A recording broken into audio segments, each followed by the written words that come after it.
السلام علیکم ورحمۃ اللہ وبرکاتہ۔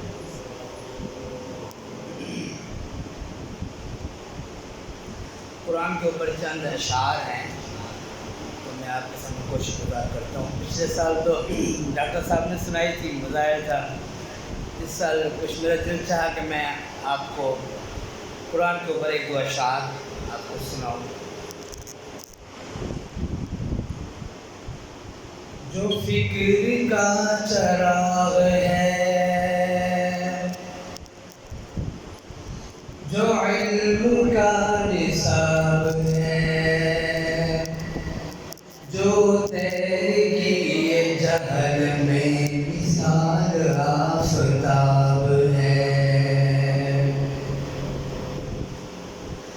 قرآن کا نظام ہی جہاں میں کامیاب ہے، قرآن وہ کتاب ہے، سر میں پڑھیں گے، جو در سے انقلاب ہے، قرآن وہ کتاب ہے جو در سے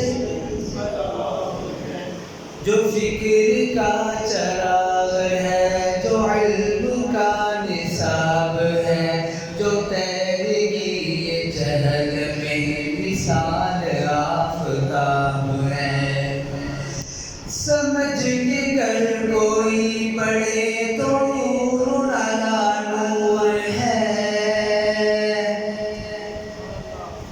جیسے کہ کل علی عمران بھائی کہہ رہے تھے کہ انسان قرآن کو سمجھ کر پڑھے تو مزہ ہی کچھ اور آتا ہے پڑھنے میں کہ اللہ تعالیٰ کے کیا فراہمی مضامین آ رہے ہیں، تو انسان کا دل کانپ اٹھتا ہے۔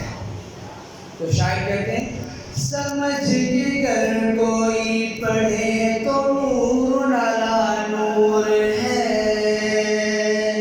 بلا سمجھ کے جو پڑھے تو باعث سرور ہے، بلا سمجھ کے جو پڑھے تو باعث سرور ہے، کلام پاک سر بسر ثواب ہی ثواب ہے، قرآن وہ کتاب ہے جو در سے انقلاب ہے، قرآن وہ کتاب ہے جو در سے انقلاب ہے۔ آگے والے جو شعر ہے نا بہت ہی کمال ہے۔ اس سے پہلے میں آپ کو قرآن پاک کی جو آیت سناتا ہوں۔ جب آپ علیہ نبینا علیہ السلام پر قرآن پاک اترا نا تو مشرک کافر کہنے لگے اب یقولون السلام، یہ تو نے اپنے طرف سے گھڑ لیا ہے۔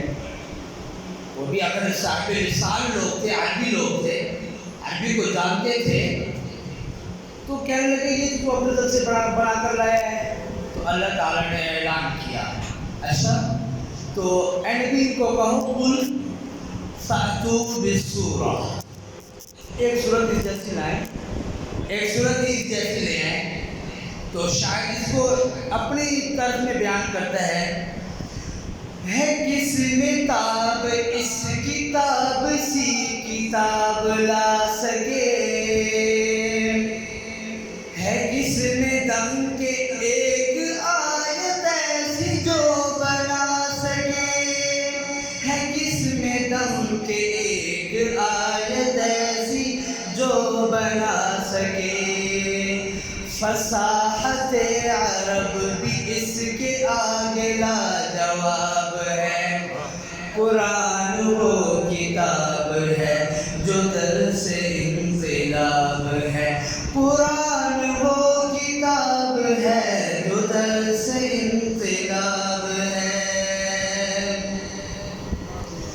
نہیں ہے یہ کتاب اثر قسم اٹھانے کے لیے، نہیں ہے یہ کتاب طاق میں سجانے کے لیے۔ اٹھا کر دیکھ لو، قرآن پاک رکھا ہوا ہے برکت کے لیے، برکت ہے، گھر میں برکت ہوگی، کبھی اٹھا کر پڑھا نہیں۔ میرا تو یہ دعویٰ ہے، میں غلط بھی ہو سکتا ہوں، 5 انگلیاں برابر نہیں ہیں، کہ قرآن پاک کو اٹھا کر اگر آپ تیمم کرنا چاہیں تو تیمم آپ کا ہو سکتا ہے آرام سے، تیمم آپ کا ہو سکتا ہے۔ شاعر کہتے ہیں نہیں ہے یہ کتاب اصل قسم اٹھانے کے لیے، نہیں ہے یہ کتاب تاج میں سجانے کے لیے، نہیں ہے یہ کتاب تاج میں سجانے کے لیے، ناقدری کلام پاک ایک سیاہ باب ہے، قرآن وہ کتاب ہے جو در سے انقلاب ہے، جو فکر کا چراغ ہے، جو علم کا نصاب ہے، جو تحریک جہل میں مثال آفتاب ہے، قرآن کا نظام ہی جہاں میں کامیاب ہے، قرآن وہ کتاب ہے جو در سے انقلاب ہے۔